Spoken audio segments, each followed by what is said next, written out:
Hello, ladies and gentlemen. I am your 16th President, Abraham Lincoln.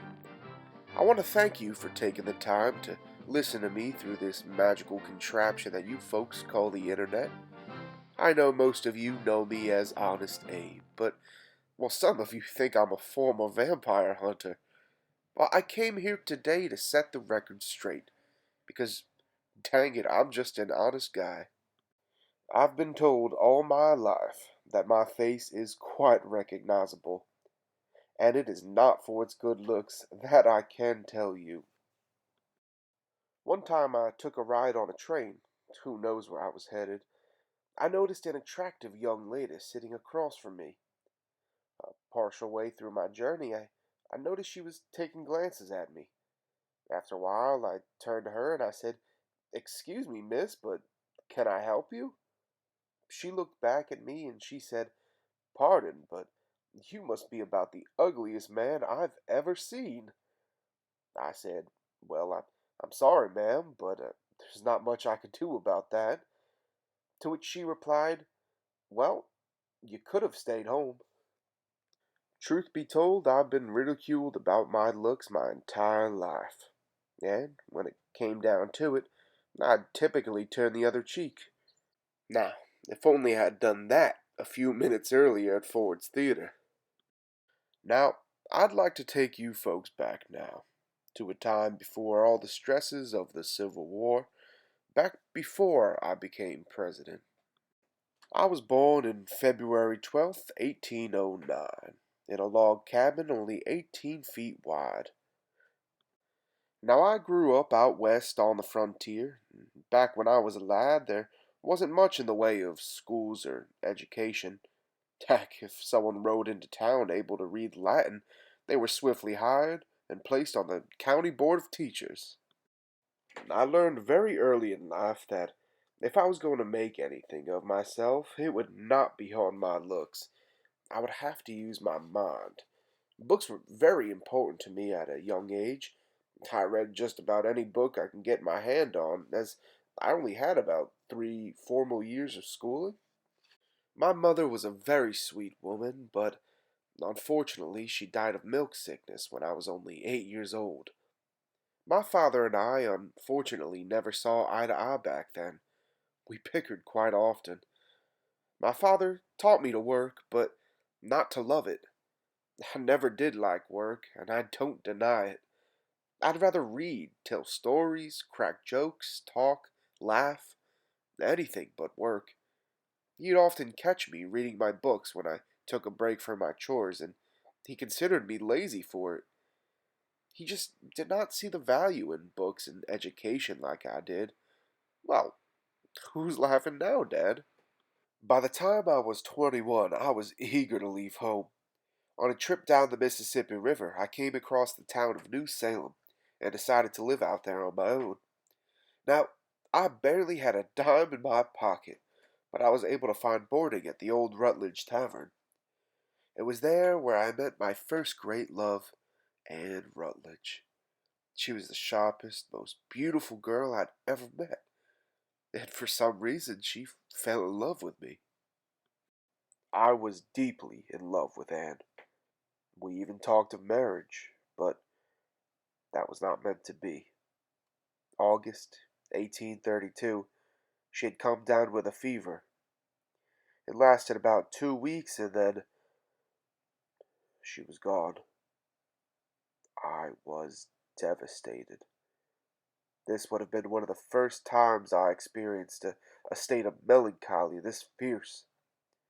But I grew.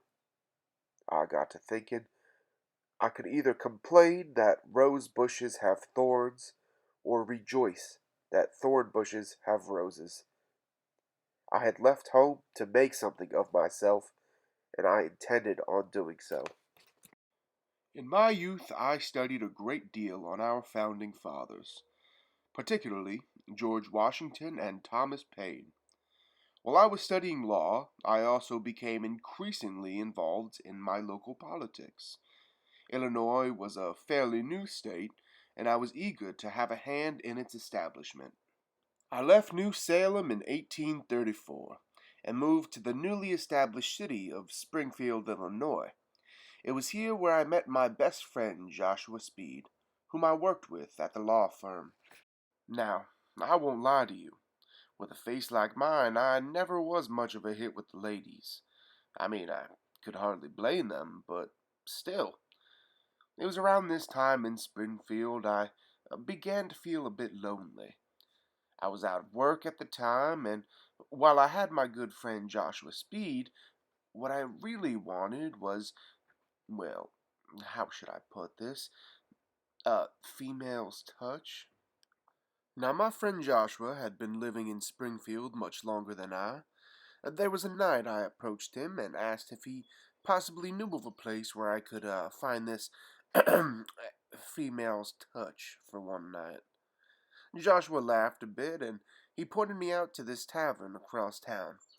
He wrote me a note of referral, and I went to this tavern where I met a young lady who offered to spend the night with me. Now, we went into the back room, and before anything happened, I asked the girl how much her services would cost, to which the girl replied, $5. I checked my pocket and realized I only had 3. When I told the young lady of this, she told me not to worry, and that I looked trustworthy enough. She said that we could still proceed, for she trusted that I would come back another day and pay her back that $2. I thought, well, fantastic, that's a done deal. I started to remove my coat, but, well, something ate at me. I turned to her quickly and I said, Miss, I do not wish to go on credit, for, truth be told, I do not exactly know where I will earn my next dollar, and I do not wish to cheat you out of your money. Therefore, I think it's best that I leave. So, I gave her the $3 that I did have, thanked her for her time, and I left. What? What can I say? They call me Honest Abe. The truth is, I've had trouble with women all my life. You could almost say I was a hopeless romantic. Nothing much changed when I met my wife, Mary Todd. Why, I believe it's been about 77 years ago since we last slept together. Now, folks, as I jest, I don't wish for you to get the wrong impression, for I love my wife dearly. She's always been my biggest supporter. Why, I met Mary Todd in Springfield. She came from a wealthy family, but what drew me to her most was her intelligence. We would have late nights discussing our shared interests of literature and politics, and we both shared an intense ambition, and we eventually fell in love.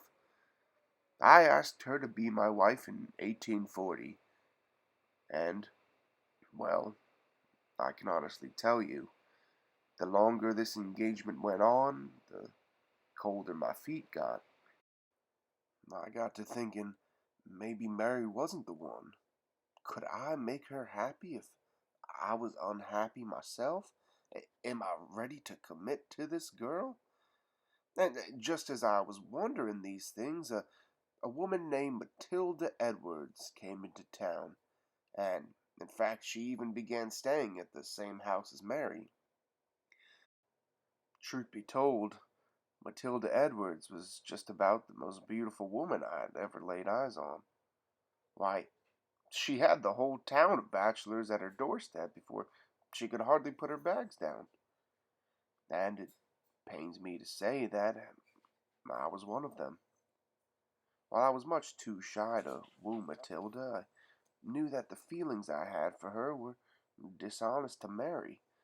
I felt that Mary deserved better than a rail-splitting wrench such as myself, so I broke off our engagement.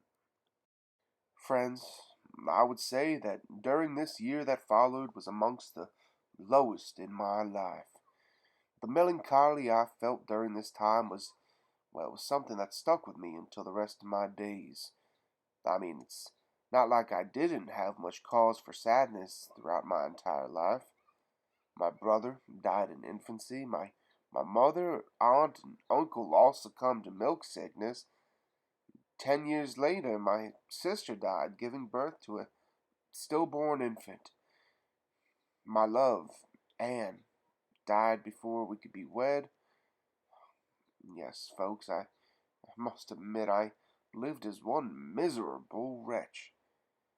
I had a friend once tell me I dripped with melancholy, but I assured them that while I wasn't a happy man, I had not planned on dying just yet, for I always felt an irrepressible desire to accomplish something big before I die, something that would benefit my fellow man.